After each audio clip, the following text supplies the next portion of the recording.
everyone. Welcome to our webinar today, Electric Grills, Plug In and Start Searing. I'm Joe Wachunas here as always with my teammate Brian Stewart. We'll introduce our panelists in just a second. This is a webinar brought to you by Electrify Now, an all-volunteer organization promoting electrification as the quickest path to decarbonization and something that we can all take an active part in bringing about. And our other partner on this webinar is the LEARN program, a San Diego-based workforce education and training program that has partnered with Electrify Now to offer free energy efficiency and electrification webinars. Please visit the LEARN website for more information, www.sandiegolearn.com. A very happy Juneteenth to everyone tuning in. And with Juneteenth and then 4th of July just around the corner, what better topic to talk about than electric grills? And today's webinar is part of our Go Electric series, talking about the benefits of electrification for homeowners, which include, in most parts of the country, lower energy bills, in all parts of the country, cleaner indoor air with no combustion, more comfort, increased safety, and lower air pollution, and of course, lower carbon pollution. Usually, our series talks about things like heat pumps and induction stoves, but today we're turning our attention to electric grills. And why are we doing that? Well, 75 million US households have a grill. That's about 60% of US households. And so that's a lot of grilling going on. And we'll look at the different types of fuel that people use for grilling in just a second. But 40 million 20-gallon propane tanks are sold a year. Now, some of those are going to outdoor heaters, but a lot of those are going towards grills. And the charcoal industry accounts for $350 million in sales a year. So that's a lot of grilling that's happening. And when you add it all up, now here we have to put in a disclaimer that the data sales around grilling isn't as good as say the automobile industry, but it's something over 1 million tons of CO2 that's being emitted a year from grilling. And that's equivalent to hundreds of thousands of vehicles. So this is a really important way to lower both on-site air pollution and carbon emissions. So let's do a little level setting about how grilling is usually done. There's basically 3 fuels that we use for outdoor grilling. Charcoal, maybe the old school fuel. This is what I grew up on, where you use charcoal briquettes and drizzle some lighter fluid over and grill your food that way. That accounts for about 37% of sales in the US. And while it does use biomass or wood for grilling, that does produce on-site emissions like NOx and carbon monoxide, benzene, and 5 to 10 pounds of carbon dioxide emissions. The largest fuel source that we use for grilling in the US is, no surprise here, propane or gas. That's about 53% of sales. And propane is most common, especially for those rolling grills that you see everywhere, but the fixed grills often have the piped natural gas. And both of these are fossil fuels, which have significant carbon dioxide emissions and local air pollution. So typically in a grilling session, you'll get about 12 to 25 pounds of carbon dioxide emitted. That depends on how long your grilling session is and how big your grill is. And then, of course, it has some of those similar, that air pollution that we talked about with charcoal as well. Okay, so the third type of fuel that we use for grilling and what we'll be focusing in on today are electric grills. Electric grills make up about 10% of the market, and you can see there's no on-site combustion, so there aren't any pollutants coming from burning things in an electric grill. And the CO2 emissions are really low, and this is with our current electricity mix. Now let's remember that the electricity CO2 emissions have declined by 41% since 2005, which is incredible. And if you have renewable energy on your rooftop or sign up for your utility renewable energy program, your emissions are zero with electric grills. So that's why we're excited about them, and we'll be doing a deep dive on electric grills today. Thanks, Joe. Yeah, let's talk a little bit about how these 3 technologies compare in terms of performance. Then of course we're going to dive in deep on electrics, but just to kind of level set again, so people have an idea about how these things compare. One of the first things that's really important to consider when you're thinking about a grill is how big they are. And in general, what you see here is the electric ones are slightly smaller. It's common to use a 4-inch burger as a kind of a reference point here. You'll see that often in the grilling industry. It just gives you an idea how much space there is. So like what this is showing you is that if you've got a big backyard barbecue party with like 30 guests or something like that, propane and charcoal both have options that will give you tons of space. And we're talking about grills that are under $1,000 here. So there's, obviously you can get really fancy and really big models, but we're kind of mostly talking about the things that are common to purchase and that are more in this freestanding zone. But you can see the electrics range from smaller to medium size and maybe into the slightly, almost large size, but not as big as the charcoal and propane category. And then in terms of max temperatures, charcoal can get really hot. In fact, if any of you have experienced this, it's pretty easy to burn food. If you got to really be careful. In fact, one of the things that you're often considering when you're charcoal grilling is how to lower the temperature, not get it too hot so you don't burn anything.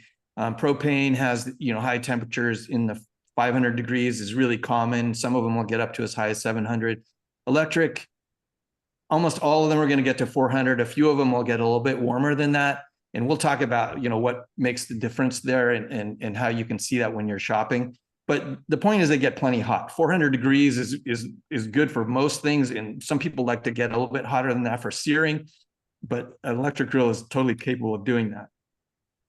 And then of course, let's talk about refueling. If you're using one of those charcoal chimneys to start your charcoal grill, that's my experience, you're using about 4 pounds of charcoal, which means you're going to get 4 grills out of a bag. So if you're really miserly and you use a smaller amount, maybe you got smaller amount of food you're cooking, you can extend that. But think about 4 to 8 grills per bag of charcoal. Propane's more like 10 or 20 grills before you have to refill your tank. And of course, with electric, this just isn't an issue. You can just grill as long and as often as you want because there's no refueling necessary. Warm-up time is another area where they're different. I mean, charcoal obviously takes the longest. You've got to go through that lighting ritual. Propane is going to be 10 to 15 minutes, depending on the size of the grill and how hot you want it to get started. It's pretty similar for electric. I would say, Joe and I both have had the experience with some of the lower cost models that are available, and we'll talk about what features you might want to look at. But if it's cold outside or windy outside and you have one of these units that's not insulated well, it could take 20 minutes to warm up, but 10 to 15 I think is pretty common. So that's kind of like top line. Let's talk about the features you might want to look at when you're thinking about getting an electric grill. I mean, first of all, as we said, you want to think about size. Again, we're using burgers for reference here. The largest ones that are available are going to give you something like 16 burgers or maybe 8 burgers and some veggies, if you want to think of it that way. Not like the charcoal ones that can get you, and the gas ones can be up to 30. So they're a little bit smaller, but I would say these medium to large ones are plenty big enough to have like, a small dinner party, you have your friends over, plenty big enough for a big family, et cetera. And then the small ones are really nice if you're living in an apartment, you're using it mostly for yourself. They can be great.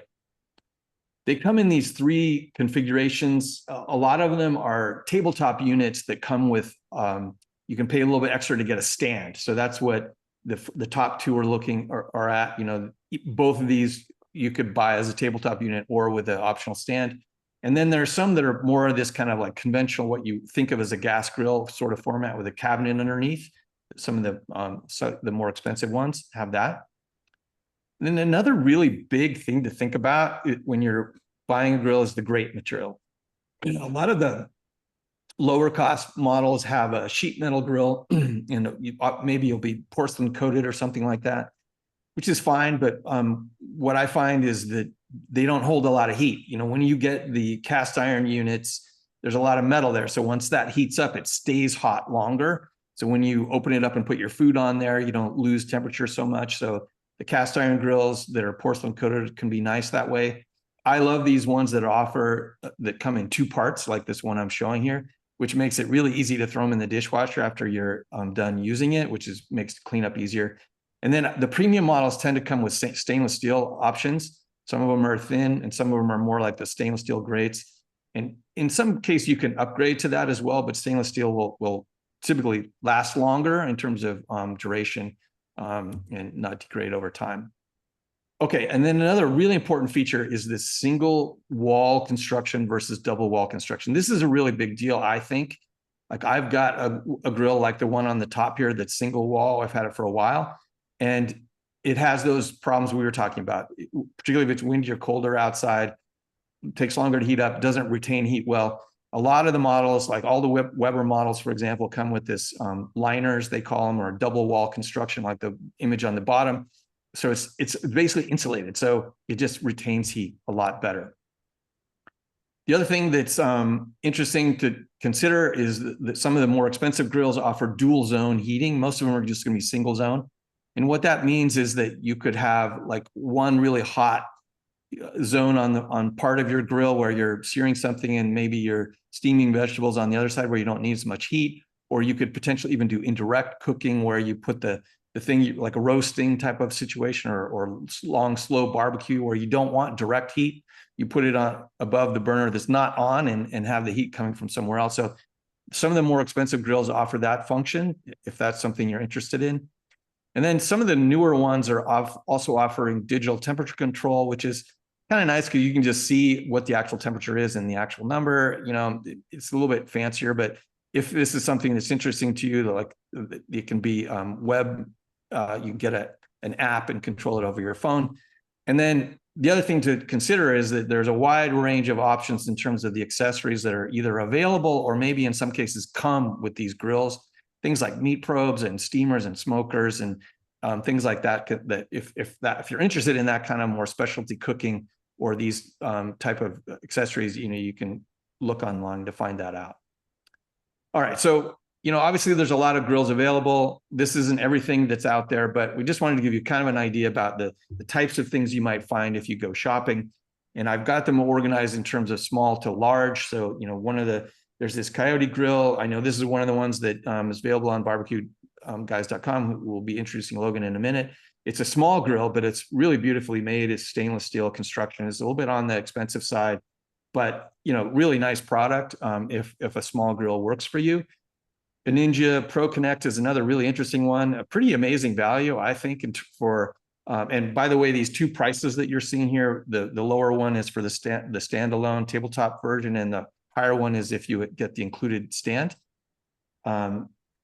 So the Ninja comes with all these really interesting accessories like meat probes. You can do air frying. It'll fit a whole chicken in there, something like that, if you want to do a kind of a frying type of situation or smoking. Pretty interesting. I'm including the George Foreman grill just kind of a reference point because a lot of people have heard about this, particularly when they were advertising on TV. It's not really a grill, to be honest. It's really a griddle. And the difference is that the surface you're cooking on is solid. There's no gaps between the bars or whatever. So that means that when you cook a burger, let's say, and the fat drips off it, it doesn't drip down onto the electric resistance coil underneath. That's providing the heat. So what that means is you won't get smoke from the cooking. And that's one of the reasons why they say technically you can use these indoors. I'm not sure I would do that, but you could technically cook indoors with these griddles, but they aren't going to give you that smoky flavor that a lot of people like with grilling, I think. So that's just something to be aware of. They're a great value at $189. It's kind of hard to beat that price. Then the Charbroil Patio Bistro, this is a pretty popular item. This is one that I've had for years, and I like this unit, but it does have those issues that we talked about with a thin grate and a single wall construction. So you turn it up to 400 degrees, let's say, preheated 400 degrees, you open it up, put your hamburgers on, close the lid, and by the time you've done that, it's down to 200 or 250 degrees. And it's going to struggle to get back up to 400 if you're wanting that. So it's plenty hot to cook. But, if you really like searing at high temperatures, I think this one is a little tricky that way. But if you go one step more expensive to a product like the Weber Lumen, which I just got one of these recently. I love these things. They come in great colors, which is fun. Again, tabletop or with a stand. They're a little bit more expensive. They've got really nice construction. It's the dual wall construction and this heavy duty porcelain grate that comes in two pieces so you can put it in the dishwasher. I'm a big fan of this. It comes with smoker and steamer options, which I haven't tried, but some people like to do that. I think this is a real killer product. The Q2400 has been around longer. The Weber Lumen is relatively new, but the 2400 gets a lot of great reviews online. It's a little bit bigger, a little bit lower cost than the Lumen, but it doesn't come with these other features like smokers and that sort of thing. but solid product. And then they're kind of top of the line electric grill Weber is a dual zone model called the Pulse. You can see it's more expensive, and that's because it's basically got two. It's like buying two grills almost, because you've got the most expensive part, which is the heating element. You got two of those, but it comes with wireless control. This dual zone heating, if that's something that's important to you, this is a great way to go. And then there's a really cool relatively new product from Charbroil called the Edge. Really beautiful stainless steel cabinet. It's one of the larger ones. So now you're talking about 330 square inches of cooking space and some auxiliary spaces as well for warming and that sort of thing, which can be kind of nice. It says that it's capable of producing 2,000 watts. We haven't talked a lot about watts, but you can see there's a little bit of a range. More watts just means more power, means more heat. But it also says that you are getting the words they use are you're going to get best results with a 20 amp circuit. So I'm a little worried that if you've got a 15 amp circuit and you crank this thing up at a high, it might trip your breakers. So that's something you might want to consider or ask about. But this is a really cool product. It comes with wireless control and auto clean, which is a nice function. And then the Current is a kind of another newcomer on the market that's very similar to the Charbroil, a little more expensive, but it has dual zone heating rather than just single zone, and some of these same features with auto clean, et cetera. So that's a kind of like quick whirlwind. We're going to put a link in the chat to our grill guide that has a lot of the information we've just mentioned, including this chart on it. So you don't need to memorize this or whatever, but it's really easily available from our grill guide. And then we're also going to put in some other links to barbecueguys.com, which has some really good guides and references for you. But just to summarize, the benefits of electric grills from our standpoint are they're really easy to use. Just plug in, grill, no refueling and all that. They got a relatively quick warm-up time. They're safer from the standpoint that you don't have open flames, which means that it's harder to catch things on fire. I mean, you still got to be careful. It's hot, but no open flames. And that's one of the reasons why apartments and things like that allow electric ones, but not gas ones. There's no fuel refills, which is, to me, that's one of the biggest. I just hate it when you would go all set to grill and your propane tank is empty and you're dead. I hate that. But the other thing is there's no air pollution from fuel, like Joe mentioned, vastly reduced carbon emissions, really precise temperature control. And then they're easier to clean because in general, they don't produce ash, and like charcoal grills, they don't get as hot, which means you don't get this carbon residue and really crazy burned on stuff onto your grills in general. So I found them easier to keep clean, which is another advantage. Okay, so let's introduce our guest panelists. I'm really excited to have Logan Fisher here. He's a training and development manager at Barbecue Guys.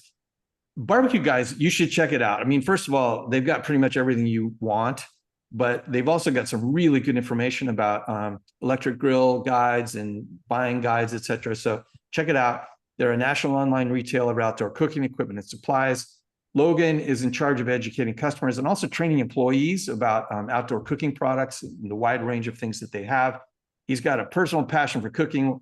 I remember him saying that he feels is his dream job because he gets paid to cook so he loves that.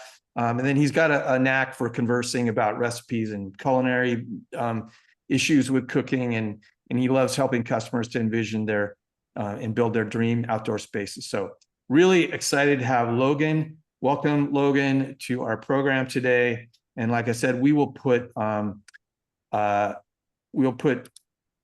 links to the Barbecue Guys in the chat.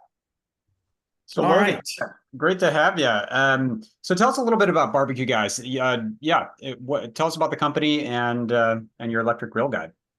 So the whole company started years ago at this point as 98 as a local brick and mortar store in Baton Rouge, Louisiana. At some point in the mid 2000s, they decided to try a website. Business was kind of tapering off and they wanted to boost it up a little bit.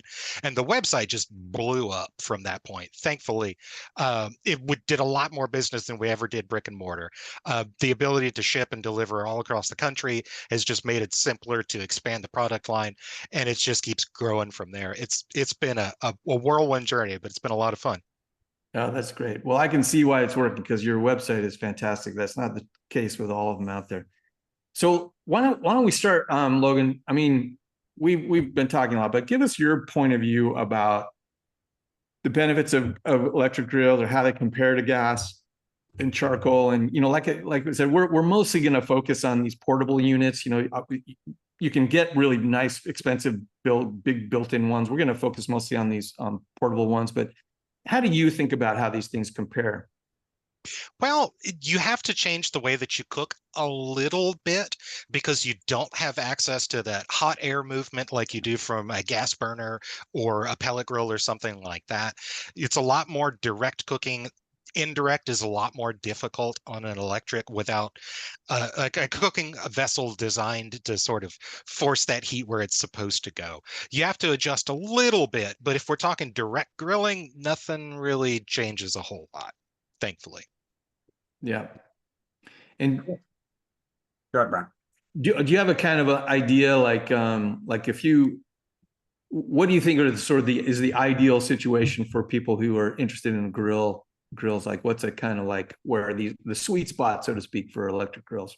So somewhere between 2 and 4 people that you're trying to feed with whatever you're cooking on the grill is generally where you're going to want to stay in the size area that you get for mostly this price point. If you've got large crowds, you're going to end up looking at a big 240 install, and that's difficult to do for a lot of people. Having the wiring already set up, there's a lot of investment in being able to even put it on the patio in the first place. This portable to 120 size is usually about where people are best to go for feeding 2 to 4. That's interesting. Yeah, I mean, so we're as Brian was saying, we're making the deliberate choice to focus on the plug-in 120 volt. We do have a couple questions in the chat about the 240. So maybe we just take a minute there. Where do you see, and when do you see people buying this 240? Is it just because they want to do more grilling? Is it when they're building a home? What's the ideal use case to actually get a larger 240 volt grill? For a lot of the ones that we end up selling, they have bought a relatively new built home that's sort of planned ahead for electrification in an outside of the laundry room, basically. The ones that do pick it up have already got the connections built and ready to go. And if you're doing new construction, it's the best time to set yourself up. It is awful to try and tear all the walls apart, run new wiring and all that good stuff. Get it done while you've already got people working, essentially.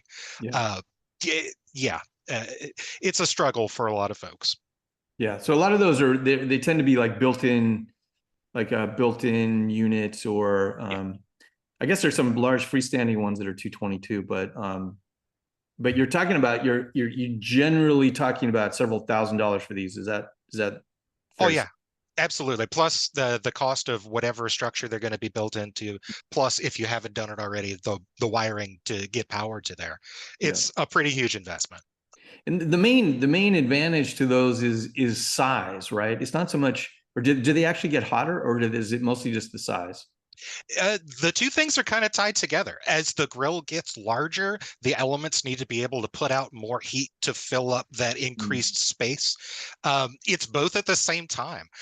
Most of what you're going to get as you go up in voltage ends up being size. The temperature doesn't change very much. The high end doesn't really change very much. Yeah. Interesting. Yeah, and I think Brian and I both have an electric grill, and I've got a family of 4, and yeah, it seems to work perfectly fine for our needs. I guess with such a low price point on some of these electric grills, it might make sense to try that out first and see if the electric grill meets your needs. Mm-hmm. Do you agree with that, or do you? What are your thoughts? Yeah, no, that's a great idea. It's a big chunk of money to put down on a hobby that you may not know 100% that you want to participate in. If you don't enjoy it, I would always rather that you find that out before you sink a ton of money in. Yeah. I mean, do you think that, I know that a lot of these electric grills are sort of like advertised towards in fact, even you see the imagery they put on their websites and stuff, apartments and condos and sort of stuff, because there's regulations about not using open flame in those places. So I'm sure that must be a big part of the market. Is that your That is absolutely correct. We get a lot of folks that are calling, just moved into an apartment complex or just moved into a condo, and they open flame is almost always the problem. Yeah. Electric is a great place to be because normally check with your people. Normally they're okay with that. At least you get something. Yeah. Nice. Well, Brian had that list of models and brands. Would love to get your take on, what do what do you like? What do you recommend? What are some different options for folks? Out of the bunch, the Weber brand in particular, they've been doing these Weber Q portable style grills for a super duper long time. And their electrics are really good. They're a little bit harder to clean because they drip directly down into the bottom of the grill. And so you have to pick up the grill grates to clean out everything. It's a good entry place. If they're not super duper expensive, if you want to try it out, that's generally the best place to start. So that Weber Q 2400. And that has the dual wall that Brian was mentioning before, all those And Weber. big thick cast grates, which go a long, long way. Yeah, I think that makes a good real big difference. It makes a real big difference. Yeah, I know. Like with my lumen, for example, I say I heat it up to 400 degrees, open it up, put the pork chops and then veggies on there, whatever, close it back, and now it's like 350 maybe, and then in a couple minutes it's back up to 400, and then you got to watch it to make sure it doesn't get too hot. But that is such a different experience for me than from the other ones that are single, that have the thin grates and the single wall construction. So yeah, I'm a big fan of those heavy duty grates. I think that's part of it too, is it just helps retain the heat.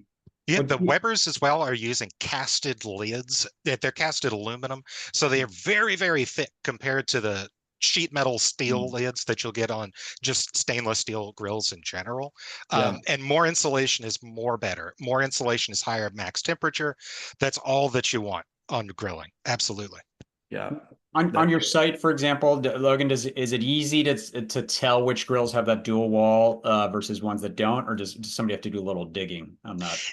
It's not super easy. So most of the time we'll call it out in the description on the items page. Like we love to make a note about dual wall lids. I will say that I can't think of anything outside of the Weber Qs, which are a casted lid, just off the top of my head, that aren't doing dual walls on site. It's pretty common, thankfully. Yeah. Okay. Well, that's good to know. Yeah, I think a lot of them are going that direction because I just think it's like they just know it's better.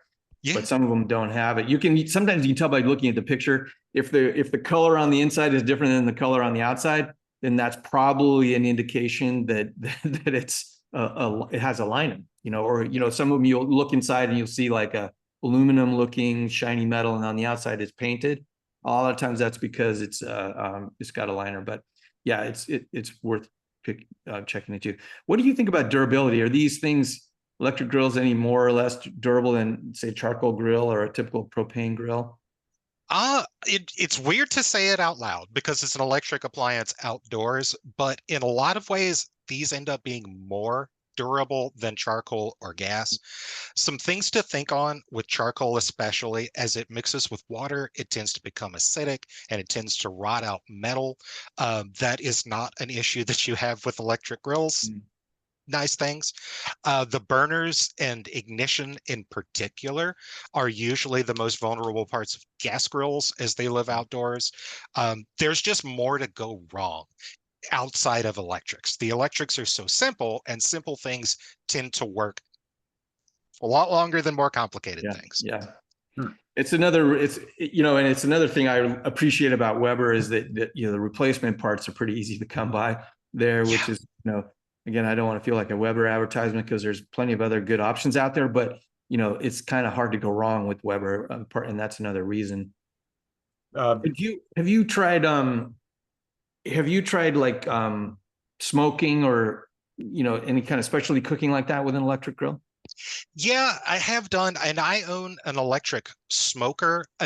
To make it a little bit clearer as to why one might be better than the other for that, smoking involves holding that food in the presence of smoke for as long as as you're cooking for a long time, hopefully. And on grills, they're made to evacuate hot air about as quickly as they possibly can for fire safety, for getting smoke out of the way. So it's a little opposite of what you're trying to do in terms of smokers. On a gas grill, I'm sorry, on an electric grill, it becomes a lot more difficult than an electric smoker. They're two very different appliances. Gotcha. And I would tend to specialize. If you want to smoke, get a smoker. The grills aren't going to do the same thing. Interesting. Yeah, I was going to say about, well, I wanted to read this comment from Kendall, which is fascinating. They have their only natural gas appliance in their Brooklyn row house is the natural gas grill, but the monthly connection charge is $25 regardless of usage. So they're paying the connection charge just to have their grill. Yeah. There's a use case for Expensive grill. Those are expensive burgers you're cooking. Yeah, yeah. Let's see. Brad, you got a question? Well, there's a question here I see about, are there truly portable options that come with a battery? You could technically run some of these if you have a big enough battery. You have to check that the battery is going to be able to deliver, 1,500 watts, because some of them won't, but a 2 kilowatt hour battery, for example, I got a lot of information on our website about this, will put out enough amps and enough watts to cook, but you're going to burn through that really fast because electric resistance takes a lot of energy. So, I don't know. I think you're only going to you might get one grilling session if you're really quick about it out of a 2 kilowatt hour battery, but it's a kind of a tough proposition, in terms of having a big enough battery. I think with the portable units that you see, and you'll sometimes see people tailgating and stuff with these kinds of things. Usually it's because you got either a generator or you got some access to electric plug. But I mean, do you have an experience otherwise, Logan, in that area? No, that is absolutely correct. It's like trying to run a space heater on a portable battery because you're dealing with about the same wattages. Yeah, if right. you were going to kill your battery in an hour and a half running a space heater, it's going to be exactly the same thing with a grill. It just won't make you feel quite so warm. Yeah. Unless you stand really close. Hopefully. What about tips? I mean, you talked a little bit about that, Logan, but yeah, any tips for electric cooking? Yeah. What do you? Planning ahead goes a long way. Knowing what your grill can and cannot do, and not trying to do more than the grill will allow you to. It's not generally worth it to ruin a meal trying to attempt a recipe that your grill can't handle, to not put the sear marks where they're supposed to be. Get used to it. Use it as much as you can. It makes sense intrinsically. They're not difficult, but use it before you call people over and try and show off, for super sure. Yeah, I found like one of the things that's really just you just got to get used to is you got to cook with the lid closed. I mean, if with a big, I remember with the big gas grill that I used to have, it would get so hot, I could cook with it open and be fine. Or charcoal, you can do that for sure, because sometimes you're worried about it getting too hot. But with an electric one, it's going to struggle to keep up as hot as you want, probably, if you have the lid open. So I find like getting it plenty hot before you start is really important. Make sure it's, I don't know, it depends on you, but make sure that it's on a little bit hotter than you would maybe want to cook with to start with. Put your food on, it's going to lower the temperature a little bit, keep the lid closed. Those are tips that I would recommend. I don't know. What about any of you guys? Anything else?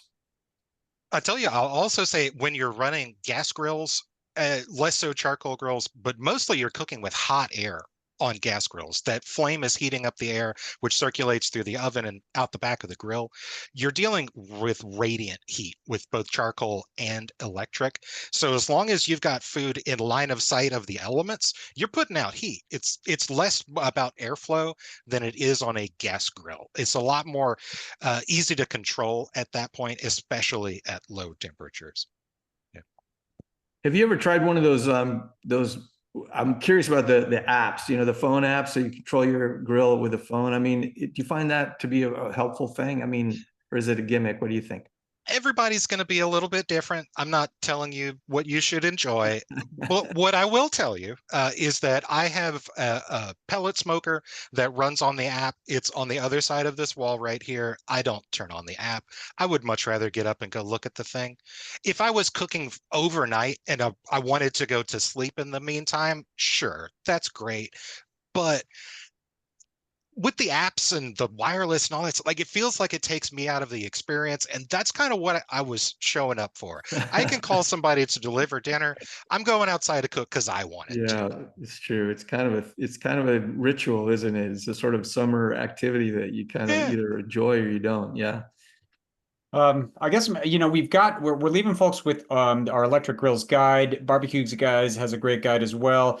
Logan, where would how would you leave it with folks to get them started on their electric grill process? I, I would say go for one of these tabletop models, something that you can spend the money on and then potentially not super enjoy afterwards. Feel if you like the process of cooking on electric first before you go splurge and spend thousands and thousands of dollars.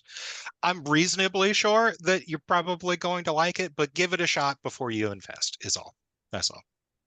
Yeah, I think that's good. That's good advice because those tabletop ones, it's actually kind of, the tabletop thing is it's interesting. I've been kind of playing with that because the Lumen I have is tabletop. I haven't bought a stand for it, so I take it out and I use it and then I put it away. And one of the nice things about it is if you put it away like this, if you're able to do that, is that it's not out in the weather, blah blah blah, and so but even that's something that you can kind of decide whether you like it or not. And if you don't like it, then buy a stand for it and get a cover, and then it's just like a freestanding thing. So a lot of these things are things you can kind of like work your way into. I like that idea, Logan. Great. Well, Logan, thanks so much. Really appreciate it. This has been super illuminating. This deep dive into electric grills. Yeah, we want to thank you a ton.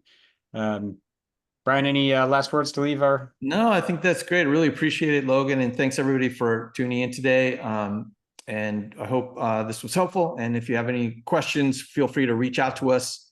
And we'll send recording links and slides out to everybody who registered. So don't worry about that. And yeah, enjoy your electric barbecue grilling time and your summer time off. And hope to see you at one of our upcoming events. Thanks for your time. Bye. Bye-bye.